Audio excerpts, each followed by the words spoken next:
privilège pour nous d'être dans la présence de Dieu. Amen. En ce début d'année, nous savons que le Seigneur, nous nous sommes rapprochés du retour du Christ et que le Seigneur est en train de préparer un reste pour le retour du Christ. En train de préparer un reste. Nous voyons comment la famille est particulièrement attaquée par l'ennemi, par Satan. On peut dire que la société tout entière est vraiment attaquée. La société est en difficulté. Et en réalité, à travers la société, c'est la famille même qui est visée. La famille est attaquée. Parce qu'aujourd'hui, eh bien, nous sommes dans une société qui est de plus en plus, on va dire, sécularisée. Une société qui est séculière, parce que notre pays, à l'origine, est un pays judéo-chrétien. Notre héritage, notre culture, à la base, est une culture judéo-chrétienne, n'est-ce pas? Et notre histoire même a été glorieuse, forgée dans l'histoire de la vie du Christ. Maintenant, aujourd'hui, nous voyons que cet héritage est en train d'être mis de côté et notre culture est en train aujourd'hui d'être diluée. Notre héritage chrétien est en train de diluer, d'être dilué. Et nous voyons que c'était la même chose pour le peuple d'Israël. Le peuple d'Israël, dans l'ancien temps, sous l'ancienne alliance, était le peuple élu ou le peuple choisi par Dieu pour pouvoir faire connaître le salut à toute l'humanité. Amen. Et nous voyons que le peuple de Dieu n'a pas suivi les recommandations de Dieu pour faire connaître sa vérité au monde entier. Et ils ont commencé à être attaqués par Satan. Et Satan les a fait adorer des idoles. Nous voyons que, malheureusement, le peuple de Dieu, Dieu leur avait donné un avertissement. Dieu leur avait dit, lorsque vous allez rentrer dans la terre promise, le pays où coule le lait et le miel, faites attention à ne pas adorer les idoles. Maintenant, nous savons très bien qu'une idole en bois, une idole en pierre, n'est rien du tout. C'est un objet qui n'est absolument rien. Mais qu'est-ce qui est dangereux? C'est ce qui se cache derrière cette idole. Et ça, ce n'est pas rien, ce n'est pas, c'est dangereux. Qu'est-ce qui se passe? Qu'est-ce qui se cache derrière les idoles, derrière les statuettes, derrière ces faux dieux? Eh bien, derrière ces idoles, à l'époque, en Canaan, il y avait une idole qui s'appelait Baal ou Bel pour les Phéniciens. Parmi les premiers peuples, il y a eu les Phéniciens, ok? Les descendants, aujourd'hui, on les retrouve dans la zone méditerranéenne et particulièrement le Liban. Eh bien, les Phéniciens adoraient un dieu qui s'appelait Bel. D'accord? Ça vous dit rien? Belzébul? Bel. Et ce faux Dieu, n'est-ce pas? Cette fausse adoration a commencé à se propager un peu partout dans le Moyen-Orient. Et presque toutes les nations ont commencé à adorer ce faux Dieu.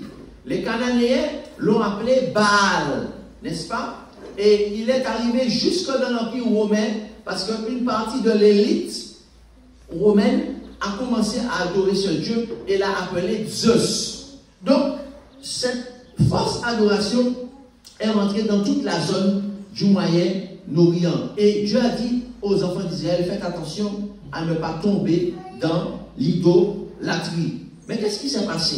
Eh bien, ils ont commencé à négliger quoi? Négliger leur relation avec Dieu. Et quand on néglige sa relation avec Dieu, eh bien, qu'est-ce qui se passe? La nature a horreur du vide. Lorsqu'on arrête de prier, lorsqu'on arrête d'adorer, eh bien, automatiquement, sans qu'on ait besoin de les appeler, il y a d'autres esprits qui viennent prendre la place. Et c'est ce qui s'est passé, puisque les mauvais esprits qui étaient servis par les nations environnantes ont commencé à être servis par le peuple d'Israël, et le peuple d'Israël se retrouvait en grande difficulté. Ils se sont retrouvés en grande difficulté. Et ne voilà-t-il pas que aujourd'hui, c'est la même chose qui arrive dans nos pays, dans notre société moderne, post-moderne? Eh bien, on a mis de côté notre héritage chrétien, on a mis de côté notre civilisation chrétienne, et puisque la nature a horreur du vide, alors le vide, le vacuum qui s'est créé a été rempli par des entités démoniaques et sataniques. Et ne voilà-t-il pas que, eh bien, à l'époque, eh bien, ce qui s'est passé à l'époque des Juifs, c'est ce qui se passe aujourd'hui, parce qu'il y a aujourd'hui une généralisation de cette idolâtrie dans le monde, et nous allons voir qu'aujourd'hui, au 21e siècle, eh bien, nous sommes encore, aujourd'hui, la famille est attaquée, parce que dans le monde contemporain, eh bien, il y a également l'adoration du faux Dieu qui est Baal. Alors vous allez me dire, oui, mais comment est-ce qu'on peut adorer Baal? On peut adorer Baal en le sachant, comme on peut adorer Baal sans le savoir. Lorsque nous allons considérer l'adoration, comment on adorait Baal dans l'ancien temps, on va comprendre comment aujourd'hui Baal se fait adorer. Il faut savoir que le culte de Baal était considéré comme le dieu Baal, le dieu de la fertilité, le dieu des récoltes, le dieu qui protégeait la ville et le dieu qui protégeait contre les ennemis. Donc par conséquent, les adorateurs de Baal, ils adoraient Baal dans des temples. C'était souvent les élites qui adoraient Baal. C'était pas trop le peuple. Le peuple suivait, mais c'était les dirigeants, c'était les élites qui adoraient Baal à l'époque, avec les prêtres de Baal. Il y avait des temples de Baal en Orient, il y avait des temples de Baal chez les Phéniciens, n'est-ce pas, et dans la zone environnante, et on s'adonnait à l'immoralité sexuelle. Waouh! Comment est-ce que cela se passait? En réalité, le culte de Baal, les adorateurs de Baal allaient dans des lieux fermés, des lieux qui étaient cachés, qui étaient secrets, et il y avait deux pratiques qui étaient spécifiques du culte de Baal. Premièrement, c'était dans un lieu fermé, un lieu secret où le commun des mortels n'allait pas, d'accord? C'était souvent les dirigeants et les prêtres de Baal, et ensuite il y avait des prostituées sacrées, il y avait des prostituées sacrées, des prostituées de belles jeunes filles qui étaient dans ces temples de Baal, et on s'adonnait à des orgies sexuelles. Les responsables s'adonnaient à des orgies sexuelles, mais ce n'est pas tout. Il y avait encore deux autres choses. Dans ces endroits-là, il y avait également des gens qui s'adonnaient à l'homosexualité ou à la bisexualité. Ils étaient homosexuels et bisexuels, et ils s'adonnaient à cela dans ces temples-là. Et la deuxième caractéristique du culte de Baal, c'est que c'était un culte qui était particulièrement abominable. Dieu a appelé cela une abomination parce qu'en réalité, eh bien, les prêtres de Baal disaient que les responsables, les gens devaient sacrifier des enfants. Il y avait des sacrifices humains, mais c'était des enfants qui étaient offerts à Baal. Chers amis, nous voyons vraiment que cela est grave, ce qui se passait à l'époque. Il nous faut vraiment situer le contexte. Prions le Seigneur pour que nous puissions comprendre ce qu'il a à nous dire. Éternel notre Dieu, nous te disons merci pour le fait que tu nous appelles aujourd'hui à comprendre ce que tu attends de nous.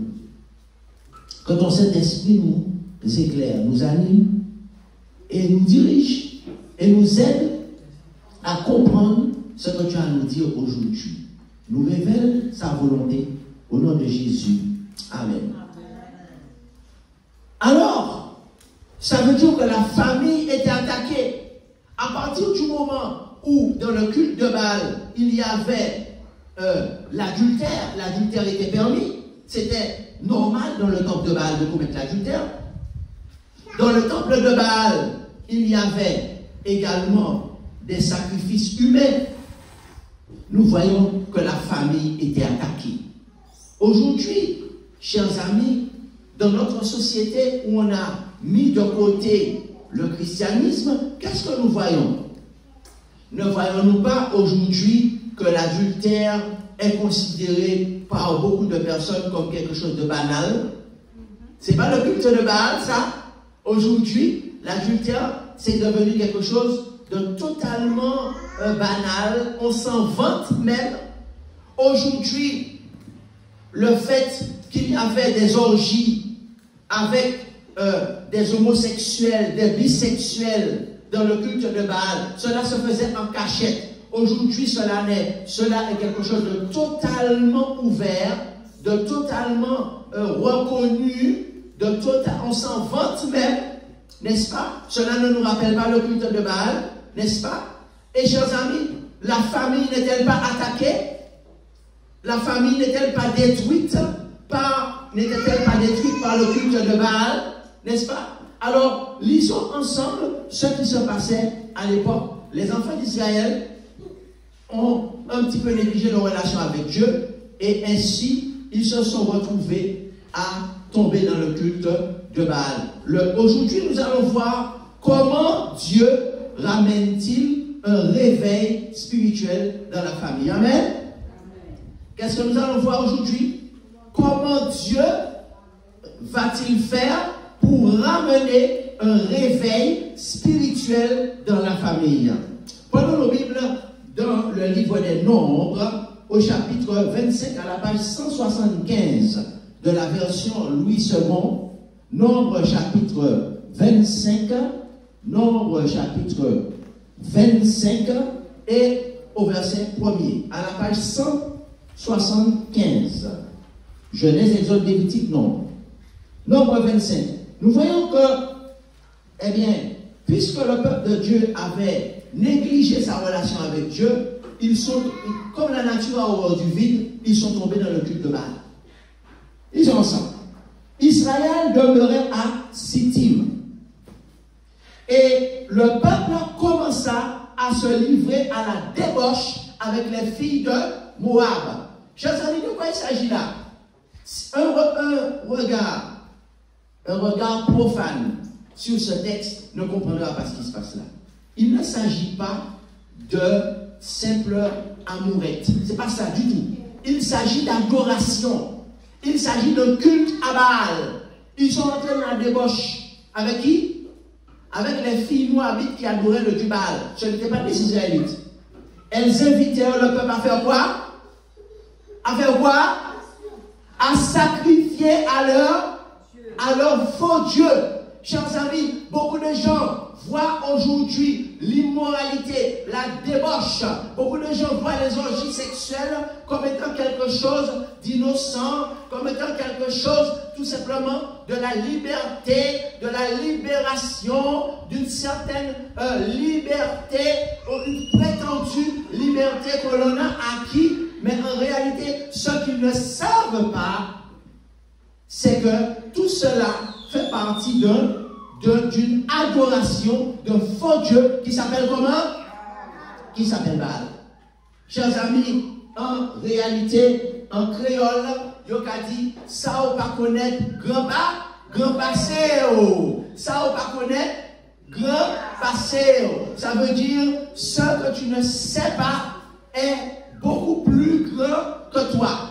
En réalité, cela fait partie d'un culte, d'une adoration d'un faux Dieu qui s'appelle Baal. Maintenant, c'est le peuple de Dieu qui est rentré dans ça. Et qu'est-ce qui s'est passé? Alors nous lisons, le peuple mangea et se prosterna devant leurs idoles. Et le peuple s'attacha à qui? À qui? À Baal Péor. Et chers amis, puisque le peuple a commencé à adorer un faux Dieu, eh bien, ils ont choisi des mauvais esprits, les ont possédés. Et à ce moment-là, puisqu'ils ont choisi de se rebeller contre Dieu, alors Dieu qui les avait fait sortir d'Égypte, Dieu qui leur avait donné un nouveau pays, Dieu qui leur avait donné la liberté parce qu'ils étaient esclaves en Égypte, Dieu qui leur avait donné de la manne, Dieu qui avait fondu la mer en deux, Dieu qui avait tué Pharaon qui voulait les tuer. Comment Dieu s'est senti? Dieu s'est senti en colère et c'est normal, n'est-ce pas? Quand on fait du bien à quelqu'un, quand on libère cette personne de l'esclavage, quand on lui donne un pays, quand on lui donne de la nourriture, quand on lui donne de la liberté, et que la réponse, c'est que cette personne vous donne un coup de pied, et que cette personne va adorer votre ennemi, c'est normal que Dieu soit en colère. Dieu s'est mis en colère parce que c'est de l'ingratitude. Alors la colère ardente au verset 4, l'Éternel dit à Moïse, va rassembler tous les responsables afin que la colère de Dieu se détourne au verset 5 parce qu'il y en a dans chaque tribu des gens qui se sont attachés à Baal Péor. Chers amis, nous voyons que comment Dieu a condamné l'adoration des idoles. En réalité, chers amis, vous allez me dire, mais pasteur, aujourd'hui, personne n'adore Baal. Ah bon? Est-ce que vous savez qu'en 2016, on a vu une annonce qui a été faite un peu partout sur les médias où il y a des personnes qui ont décidé de reconstruire l'arche, c'est-à-dire une entrée au temple de Baal dans deux grandes villes de ce monde, la ville de New York City à Times Square et la ville de Londres, où on a décidé de faire une arche pour Baal. On est en train de parler de 2016, ça veut dire notre époque. Pensez-vous qu'aujourd'hui, ces mêmes entités démoniaques qui ont été chassées par les hommes de Dieu, qui ont été chassés par les prophètes de Dieu, puisque aujourd'hui notre société les a mis de côté, ils sont en train de revenir avec encore plus de force. Et chers amis, pourquoi? C'est quoi leur objectif? Leur objectif est simple. Leur objectif, c'est de réclamer, recevoir l'adoration des êtres humains, l'adoration qui est réservée à Dieu seul. Chers amis, en réalité, comment Dieu va-t-il faire pour ramener le réveil spirituel dans la famille? Parce que la famille est attaquée. L'objectif de ces entités démoniaques, c'est de pouvoir détruire la famille, de détruire cette cellule sacrée que Dieu a créée pour le bonheur de l'humanité et de pouvoir détruire la famille, qui est la première structure de la société, et ainsi en détruisant notre société tout entière. Alors comment Dieu va-t-il faire pour pouvoir ramener un réveil spirituel dans la famille? Aujourd'hui, nous voyons que la famille est très malmenée, n'est-ce pas? Le nombre de divorces n'a jamais été aussi élevé, n'est-ce pas? Et aujourd'hui, partout, nous voyons que la famille est attaquée. La famille est attaquée. Qu'est-ce qui menace la famille? Eh bien, c'est cette immoralité sexuelle, cette sexualité dépravée, débridée, que l'on voit en dehors de tout contexte, hors contexte. Alors que Dieu avait donné le contexte pour la sexualité. Dieu avait dit dans quel cadre on pouvait pratiquer la sexualité. Et Dieu avait dit que toute chose, c'est de l'adoration. Dans 1 Corinthiens 10, 31, il avait dit que le but de notre vie, c'est quel que soit ce qu'on fait, faites tout pour la gloire de Dieu. Ça veut dire, tout est un acte d'adoration, un acte d'allégeance, de respect à Dieu. Mais lorsqu'on retire la sexualité de son cadre, c'est-à-dire le cadre que Dieu a donné, eh bien, on est en train, sans se rendre compte, d'adorer quoi? D'adorer Baal. Ah, c'est ce que nous voyons aujourd'hui dans la Bible. Alors, aujourd'hui, la bonne nouvelle, c'est que le Seigneur nous dit que Dieu va ramener le réveil spirituel dans la famille, n'est-ce pas? Parce qu'aujourd'hui, il y a trop de divorces, même dans les églises chrétiennes, même dans le monde chrétien, partout il y a le divorce, partout il y a l'infidélité. Comment Dieu va ramener le réveil spirituel dans la famille? Comment il va faire? Eh bien, il le dit dans Malachie chapitre 2. Malachie chapitre 2 et au verset 2, c'est en étant de vrais adorateurs. Amen. L'objectif de Satan, c'est de faire les êtres humains l'adorer. Mais il faut devenir de vrais adorateurs, c'est-à-dire des adorateurs de El, n'est-ce pas? En Canaan, on l'appelait El ou Elohim chez les Hébreux, c'est-à-dire le seul vrai Dieu. Amen. Et celui qui l'a envoyé, Jésus-Christ. Lisons ensemble dans Malachie chapitre 2. Malachie ou Malachie pour certains, dans le dernier livre de l'Ancien Testament, chapitre 2 et au verset, à partir du verset 2. Malachie chapitre 2. Lisons à partir du verset 1er. Dieu dit, Malachie 1, lisons Malachie à partir du chapitre 1er, ce sera plus simple pour comprendre le contexte. Oracle de l'Éternel, oracle parole de l'Éternel à Israël par Malachie. Je vous ai aimé, dit l'Éternel, et vous dites en quoi tu nous as aimés. Lisons au verset 8. Quand vous offrez en sacrifice une bête aveugle, n'est-ce pas mal?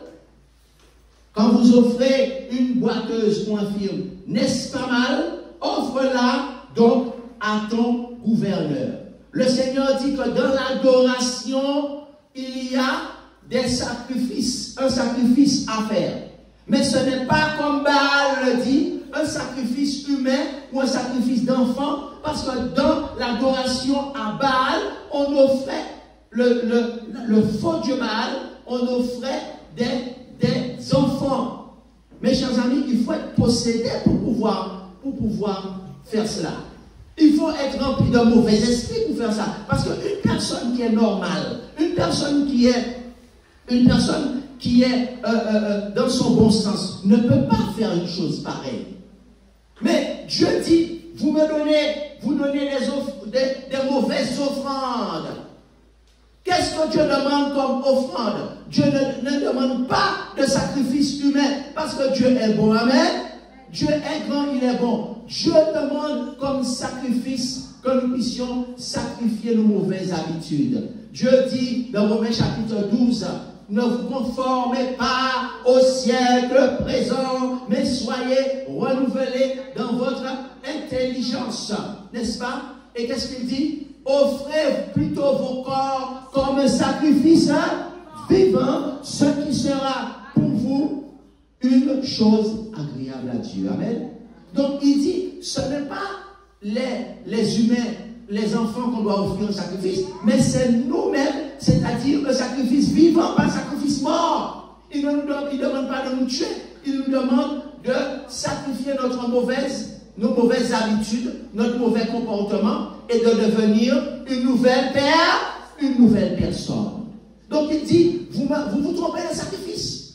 Moi, je ne demande pas ce genre de sacrifice. Je ne demande pas des sacrifices humains, pas du tout. Je suis le bon Dieu. Je demande de sacrifier la mauvaise vie, les mauvais comportements pour adopter un nouveau comportement. Si quelqu'un est en Christ, 2 Corinthiens 5, verset 17, il est une nouvelle créature. Les choses anciennes sont passées. Voici toutes choses sont devenues nouvelles. Donc il nous demande de sacrifier nos mauvaises habitudes, nos mauvais comportements. Mais de lui donner de bonnes offrandes. Chers amis, comment est-ce que le réveil va venir et comment être le vrai adorateur? Dieu dit qu'il va envoyer le prophète Élie. Lisons dans Malachie chapitre 2, et nous allons lire Malachie chapitre 4. Malachie chapitre 4 au verset 5. Voici, je vous enverrai Élie, le prophète, avant que le jour de l'Éternel arrive, ce jour grand et redoutable. Il ramènera le cœur des pères à leurs enfants et le cœur des enfants à leurs pères, de peur que je ne vienne frapper le pays interdit. Amen. Le Seigneur déclare que pour être un vrai adorateur, n'est-ce pas, il va envoyer le prophète Élie. De qui s'agit-il, le prophète Élie? Il ne s'agit pas d'Élie, le prophète qui est monté au ciel. La Bible nous dit qu'Élie est monté au ciel et qu'il est au ciel. Mais c'est une image. Le prophète Élie, il s'est attaqué à quoi? Il s'est attaqué à l'idolâtrie. Il s'est attaqué à l'idolâtrie à l'époque de la reine Jézabel, n'est-ce pas? Et aujourd'hui, l'esprit qui possédait cette reine, l'esprit de Jézabel, est également un esprit qui participe à l'adoration de Baal. Et Élie, le prophète, Élie, l'homme de Dieu, qui était rempli du Saint-Esprit, s'est attaqué à l'idolâtrie. Aujourd'hui, chers amis, le Seigneur lance un appel et il dit, qui est-ce qui va aujourd'hui se mettre debout et dénoncer l'idolâtrie de Baal et l'idolâtrie de Jézabel? Aujourd'hui, le Seigneur appelle ses enfants, appelle ses fidèles à se lever contre la fausse adoration. Et je dis amen à cela. Parce qu'en réalité, chers amis, le Seigneur déclare que Élie le prophète, c'est plutôt le Saint-Esprit qui était sur Élie qu'il va envoyer. Et qu'est-ce qu'il va faire? Il va, avant le retour de Jésus, le grand jour, ce jour grand et redoutable, il va ramener le cœur des pères vers leurs enfants. Ça veut dire qu'il va réunir les familles. Amen. Il va réunir les couples. Il va réunir les enfants et les parents. N'est-ce pas? Et il va ramener le cœur des enfants à leurs parents.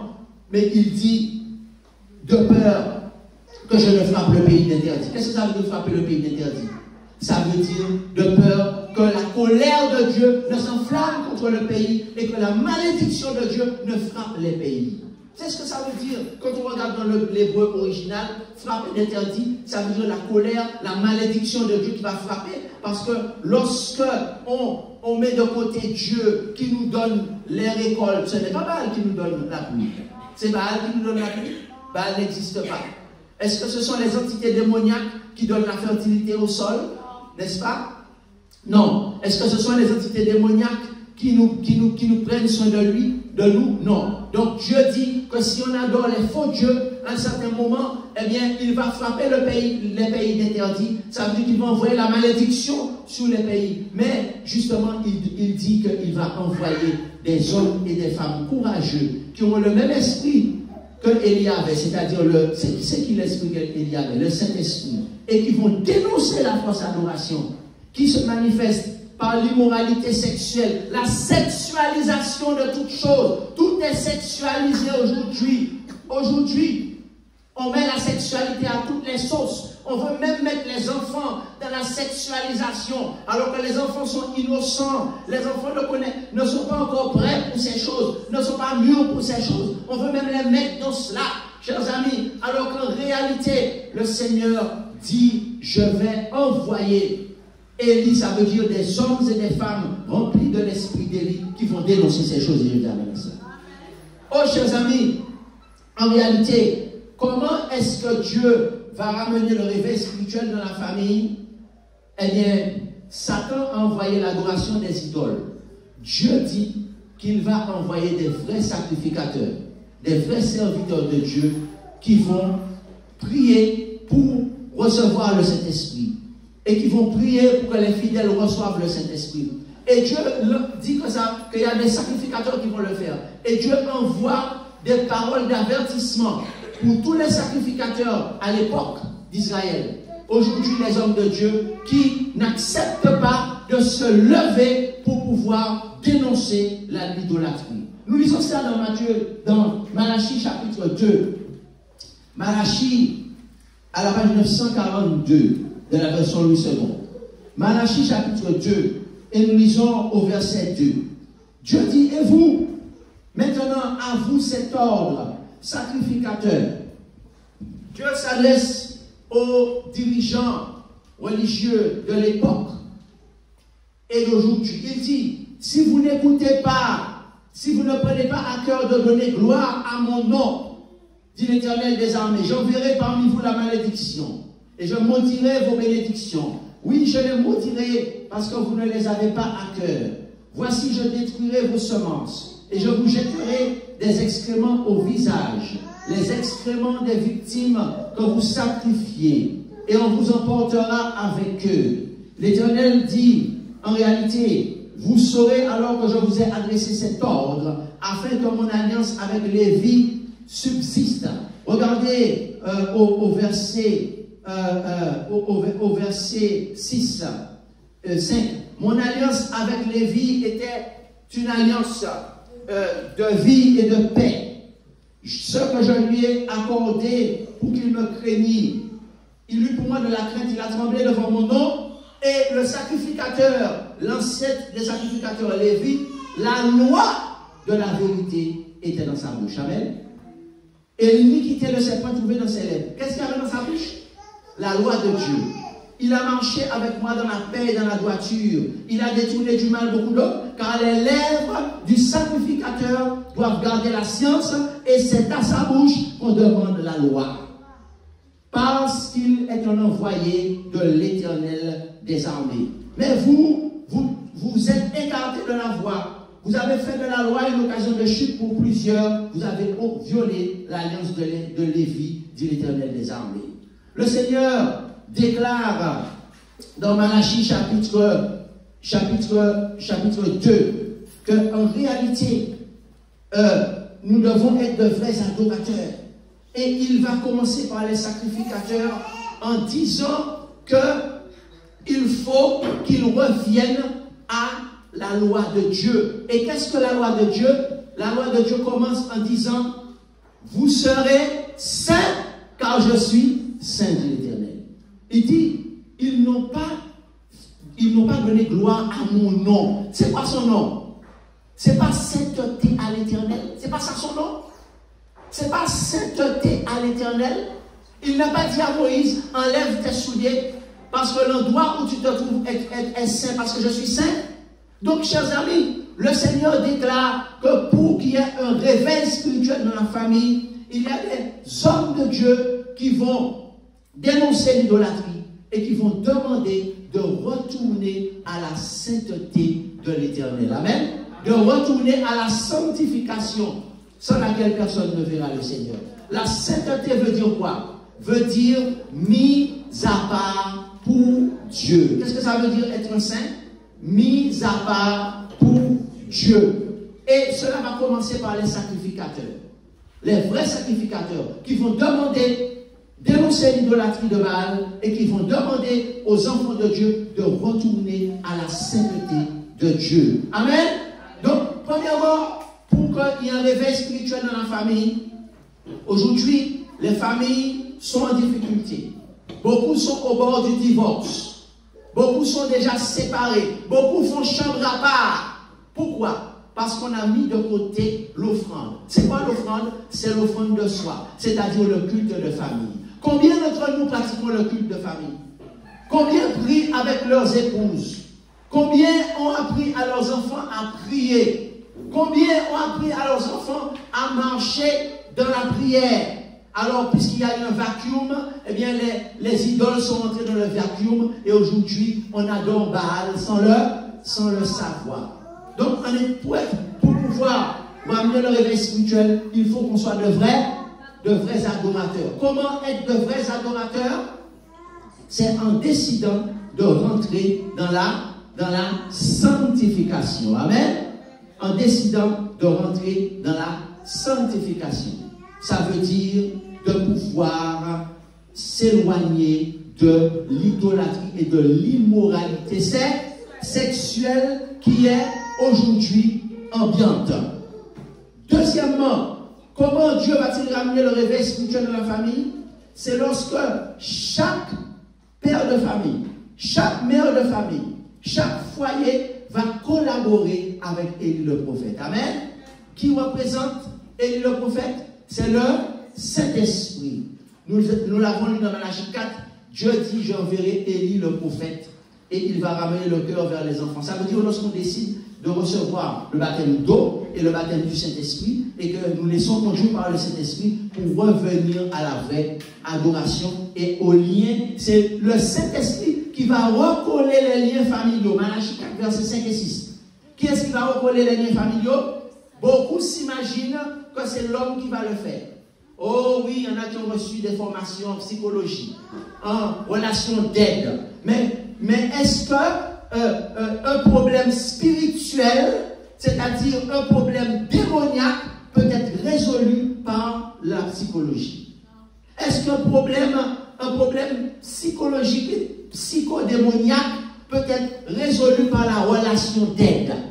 Oh, chers amis, lorsque les démons sont rentrés dans la famille à cause du fait qu'on a mis de côté le culte de famille, à cause du fait qu'on regarde les films, les vidéos, les clips musicaux qui sont fabriqués par les adorateurs de Baal, ce n'est pas la relation d'aide qui suffira. La psychologie va aider, mais elle ne va pas résoudre le problème. Ce qui va résoudre le problème, c'est l'Esprit Saint qui était sur Élie et le prophète. Amen. C'est lorsqu'on prie Dieu, lorsqu'on demande son Saint-Esprit, que le Saint-Esprit va amener l'amour dans le cœur du mari pour sa femme. Amen. Le Saint-Esprit va amener de l'amour dans le cœur de la femme pour son mari. Amen. Le Saint-Esprit va donner le désir à un homme de laisser la femme d'un autre, de laisser sa maîtresse pour retourner avec sa femme. Amen. C'est le Saint-Esprit qui va faire cela. Le Saint-Esprit va dire aux enfants d'arrêter la masturbation. Amen. Le Saint-Esprit va dire aux enfants d'arrêter le sexe en dehors du cadre que Dieu a mis, c'est-à-dire le mariage. Amen. Le Saint-Esprit va dire à un homme charnel d'arrêter l'adultère que pratiquent les adorateurs de Baal et l'immoralité sexuelle que pratiquent les adorateurs de Jézabel. En réalité, chers amis, les adorateurs de Baal, lisons dans Jérémie 19, verset 5. Le prophète Jérémie, il y a beaucoup de prophètes qui se sont élevés contre l'idolâtrie Baal. Jérémie 19, verset 5, nous lisons que le prophète, pas le prophète Malachie seulement, le prophète Jérémie aussi déclare dans Jérémie 19 et le verset 5, verset 4, ils m'ont abandonné, dit l'Éternel. Ils ont profané ce lieu. Ils ont offert de l'encens à d'autres dieux qui ne les connaissaient pas, ni leur père, ni les rois de Juda. Et ils ont rempli ce lieu, Jérémie 19, verset 4, ils ont rempli ce lieu de quoi? De sang innocent. Qu'est-ce que ça veut dire? Ils pratiquaient les sacrifices d'enfants. L'adoration, la fausse adoration. Ils ont bâti des hauts lieux à Baal pour faire quoi? Brûler leurs enfants. Ils ont passé les enfants par le feu. Chers amis, il faut être possédé pour faire ça. On n'est pas dans son état normal. Quelqu'un de son état normal ne peut pas faire cela. Et ensuite, ils ont fait des holocaustes à Baal, ce que je n'avais ni ordonné, ni prescrit, ce qui n'était point venu à la pensée. C'est pourquoi l'Éternel dit qu'il va faire quoi? Il va châtier, il va maudire si on ne retourne pas à la vraie adoration. Lorsqu'on met de côté le Seigneur, eh bien, automatiquement, il n'y a pas de vide, eh bien, il y a les entités démoniaques qui viennent prendre la place. Mais Élie a lancé un appel et Jésus a relié cet appel dans Matthieu 22. Matthieu chapitre 22, c'est ça notre dernier texte aujourd'hui. Matthieu chapitre 22. Comment est-ce qu'on va collaborer avec Élie le prophète ou le Saint-Esprit pour pouvoir ramener le réveil dans la famille? Matthieu chapitre 22, verset 37. Eh bien, Jésus a déclaré ceci. Jésus a répondu à un grand maître de la loi. Un docteur de la loi lui fit cette question pour l'éprouver. Maître, quel est le plus grand commandement de la loi? Jésus lui répondit, tu aimeras le Seigneur ton Dieu de tout ton cœur, de toute ton âme et de toute ta pensée. C'est le premier et le plus grand commandement. Il faut commencer par demander à Dieu, être reconnaissant à Dieu pour ce qu'il a fait pour nous. Et lorsque nous nous rapprochons de Dieu par la prière, le Saint-Esprit va venir sur nous et va mettre de l'amour dans notre cœur. L'amour inconditionnel. Et nous allons aimer Dieu parce que nous nous sommes rapprochés de Dieu. Lorsque nous nous rapprochons de Jésus, lorsque nous regardons son exemple dans les évangiles, nous voyons que c'était un homme désintéressé. Un homme qui a donné à manger à des milliers de personnes sans leur demander de l'argent. Vous connaissez un homme qui fait ça? Vous connaissez un homme qui fait cela? Un homme qui a passé toutes ses journées à marcher sous le soleil brûlant de la Palestine pour pouvoir guérir les malades, pour pouvoir délivrer les gens de l'immoralité, délivrer les gens de l'idolâtrie, délivrer les gens de leurs addictions, pour pouvoir ressusciter les morts, pour pouvoir guérir les cœurs brisés. Et lorsqu'on voit cet homme qui s'appelle Jésus, eh bien, on a une grande admiration pour Jésus, n'est-ce pas? On a une grande admiration pour Jésus. Et après avoir admiré Jésus, on a envie de lui ressembler, n'est-ce pas? Et voilà pourquoi Jésus dit qu'il faut aimer Dieu de tout son cœur. Que rien ne prenne la place de toute son âme. La partie la plus importante de l'être humain et de toute sa pensée. Lorsqu'on a pris cette décision, il n'y a pas de place pour l'idolâtrie, n'est-ce pas? Il n'y a pas de place pour l'idolâtrie qui s'appelle Baal, c'est-à-dire de l'immoralité sexuelle. Il n'y a pas de place pour la fornication. Il n'y a plus de place pour l'adultère. Il n'y a plus de place, chers amis, pour le péché de ce siècle qui est la convoitise. Il n'y a plus de place pour le premier péché de ce siècle qui est le péché contre nature. L'usage naturel qui a été changé contre l'usage contre la nature. Il n'y a plus de place pour cela. Il y a de la place désormais pour le projet de Dieu pour la famille. Pour qu'un homme puisse aimer sa femme et lui être fidèle jusqu'à la mort. Amen. Pour qu'une femme puisse aimer son mari et lui être fidèle jusqu'à la mort. Pour que les parents puissent aimer leurs enfants et les aider à grandir et à devenir des hommes et des femmes, des citoyens respectés et respectables. Amen. Pour que la société soit guérie de ces maux et que la société puisse être développée, un pays développé, parce qu'il y a dans ce pays le seul vrai Dieu qui est craint et qui est adoré. Amen. Parce qu'il y a un seul Dieu, dit la parole, n'est-ce pas? Combien de dieux il y a? Il y a un seul. Tous les autres sont des idoles. Eh bien, voilà le message que Dieu nous envoie aujourd'hui. Comment Dieu va-t-il ramener le réveil spirituel dans la famille? Eh bien, Jésus a dit qu'il faut aimer Dieu de tout son cœur. Il faut arrêter les erreurs du passé où on a négligé notre relation avec Dieu. Il dit que mes brebis, je connais mes brebis, elles me connaissent. Ça veut dire que j'ai une relation intime avec mes brebis, une relation proche avec mes brebis. Je prie, elles me prient et je leur réponds. Eh bien, à ce moment-là, nous allons être de vrais adorateurs. Et ensuite, Jésus dit, tu vas aimer ton prochain comme toi-même. Ça veut dire, commence par t'aimer toi-même. T'aimer toi-même, c'est quoi? T'aimer toi-même, c'est garder une relation avec Dieu. Amen. T'aimer toi-même, c'est t'éloigner de l'idolâtrie. T'éloigner de l'immoralité, c'est t'aimer toi-même. Et lorsque tu t'aimes toi-même, ça veut dire l'amour de soi, que tu as appris à t'aimer et à arrêter à te mépriser. T'aimer toi-même. Jésus a dit, si tu ne t'aimes pas toi-même, tu ne peux pas aimer ton prochain. Et que lorsque tu veux changer la nature, lorsque tu veux changer ta couleur de peau, lorsque tu veux changer tes cheveux, lorsque tu veux changer la couleur de tout ce qui est sur toi, lorsque tu veux modifier ton corps, lorsque tu veux amener des modifications, tout le tas de changements, est-ce que tu t'aimes toi-même? Est-ce que tu t'aimes toi-même lorsque tu veux changer tout ce qui est sur toi, la couleur de ta peau, la couleur de ta bouche, la couleur de tes cheveux? Alors vous allez dire, ah mais cet homme est un fanatique. Ah bon? Ah bon? Et pourtant, la Bible dit que lorsque quelqu'un veut changer tout cela, ça veut dire qu'il ne s'aime pas.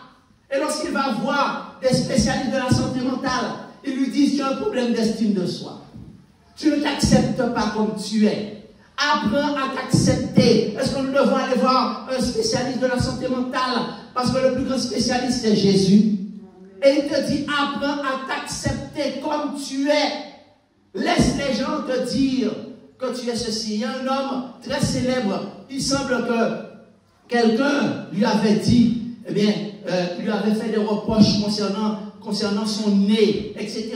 Il a fait plein d'opérations et il était méconnaissable. Il y a un problème d'estime de soi, chers amis. Black is beautiful. Amen. Black is beautiful. Pourquoi tu veux changer la texture de tes cheveux? Pourquoi? White is beautiful. Amen. Pourquoi tu veux devenir black alors que tu es white? Accepte-toi comme tu es. Accepte-toi comme tu es. Et quand tu auras appris à t'aimer toi-même, à ce moment-là, tu pourras aimer quelqu'un d'autre. Voilà pourquoi le mariage ne fonctionne pas. Que je n'ai pas appris à m'aimer moi-même, comment je peux aimer quelqu'un d'autre? Comment je peux être marié? Je n'ai pas appris à m'accepter. Parce que celle que Dieu va te donner va t'accepter tel que tu es. Amen. Si celui que tu aimes ne t'accepte pas comme tu es, c'est que ce n'est pas ton âme sœur. Est-ce que quelqu'un m'entend? Est-ce que quelqu'un m'écoute? Si quelqu'un se moque de ton physique, c'est que ce n'est pas ton âme sœur. Celui qui est fait pour toi, il va t'aimer tel que tu es. Naturel, sans aucun ajout artificiel. Parce que David a dit, je sais que Dieu m'a créé comme une créature merveilleuse. Et cela aussi, c'est la sanctification. Parce qu'au dernier jour, Jésus va te dire, au jour de l'évaluation finale, et nous devons tous comparaître un jugement, dit 2 Corinthiens, Jésus va te dire, en réalité, est-ce que tu as rempli ces 2 conditions? Est-ce que tu t'aimes toi-même? N'est-ce pas? Eh bien, si tu as changé quelque chose sur toi, je ne te reconnais pas. La personne que j'ai créée, ce n'est pas celle qui est devant moi, là. Je vois une autre personne. Ce n'est pas cette couleur que tu as. Ce n'est pas cette couleur de bouche que tu as. Est-ce que c'est cette couleur de cheveux? Je ne reconnais pas cette personne qui apparaît devant moi. Qui t'a donné le droit de faire cela? Et tout cela faisait partie d'une religion, une fausse religion, qui était la religion de Jézabel. Nous n'avons pas le temps aujourd'hui pour entrer dans cela. Mais tout cela fait partie du culte des idoles. Et les gens croient que c'est la mode. C'est la mode, c'est l'air du temps. Si on met ces choses, n'est-ce pas, make-up, etc. Parce que c'est en réalité la mode. Parce que c'est une manière de se mettre en valeur. Ils ne savent pas que c'est quelque chose de spirituel. Et voilà pourquoi, lorsque les gens ont des entités démoniaques, les pasteurs peuvent prier et le démon ne s'en va pas. Parce que le démon dit, ce qui a sur toi va partir. C'est à ce moment-là qu'on se rend compte que c'est quelque chose de spirituel et qu'on se rend compte que ce n'est pas simplement quelque chose d'esthétique, mais on se rend compte que tout cela fait partie de l'idolâtrie. Chers amis, le Seigneur appelle aujourd'hui les chrétiens, les fidèles de Dieu du monde entier à se lever contre l'idolâtrie. C'est pas grave si on les appelle fanatiques, parce qu'en réalité, lorsque nous voyons la décadence de notre société, nous voyons que Dieu est en train d'appeler pour sauver cette société, n'est-ce pas? Et il y a des gens sincères qui vont être sauvés. En Afrique, n'est-ce pas? Il y a des gens sincères qui vont être sauvés dans la Caraïbe. Il y a des gens sincères qui seront sauvés en Europe, au Canada, en Asie du Sud-Est, en Asie, en Océanie, en Russie. Il y a des gens sincères qui seront sauvés parce qu'il y a des gens sincères qui reconnaissent qu'il y a un seul vrai Dieu. Et si tu en fais partie, eh bien, je te demande aujourd'hui de prier avec moi et d'accepter cet appel et dire, mon Dieu, mon Père, réponds, tu peux répéter cette prière. Mon Père qui est aux cieux, je refuse de participer à cette idolâtrie à grande échelle, car tu es le seul vrai Dieu. Je m'accepte tel que tu m'as créé, parce que je veux offrir mon corps, selon Romains chapitre 12, comme un sacrifice vivant, c'est-à-dire mettre de côté le moi et accepter d'être naturel. Belle, beau comme tu m'as créé. Je veux pratiquer la vraie adoration. Je veux être baptisé d'eau. Je veux recevoir le baptême du Saint-Esprit. Et je veux être un vrai adorateur, une vraie adoratrice, et collaborer avec l'Esprit Saint pour un réveil spirituel dans ma famille, d'abord, et ensuite peut-être dans la société. Au nom de Jésus. Amen. Que le Seigneur vous bénisse et vous garde. Amen. Nous allons chanter. Nous allons chanter ensemble. Ô toi qui donnes la vie. Qui est-ce qui donne la vie? C'est Dieu. À tes pieds, je veux m'asseoir. Levons-nous, nous allons chanter les paroles qui se trouvent au niveau 503. Ô toi qui donnes la vie.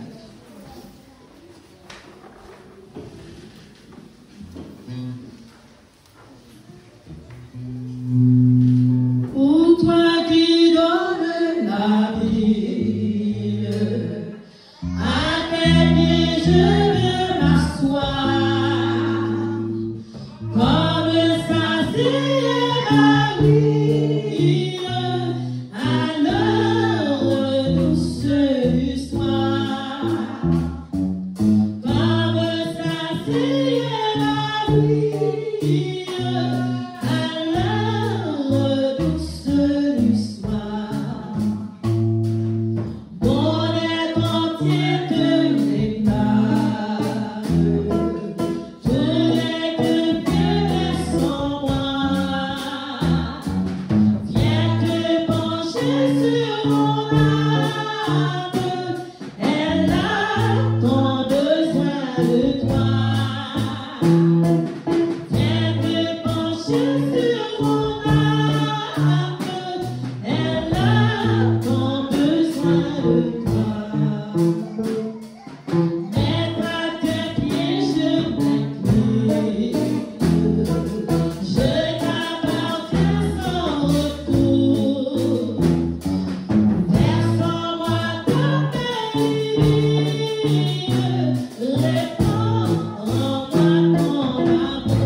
Merci, notre Dieu, notre Père, de nous avoir montré comment tu vas ramener le réveil spirituel dans les familles en cette année 2025.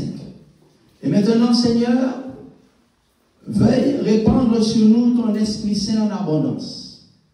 Veuille nous donner ce zèle qu'Élie le prophète possédait. Veuille nous donner, Seigneur, cette obéissance qu'Élie le prophète possédait. Et recevoir ainsi un renouveau dans l'amour pour notre épouse, dans l'amour pour nos enfants et dans le changement de vrais adorateurs que nous sommes pour gloire de ton nom. Amen. Recevons la bénédiction. Que l'Éternel te bénisse et te protège. Que l'Éternel te regarde avec bonté et qu'il te fasse grâce et qu'il te fasse grâce. Que l'Éternel veille sur toi et t'accorde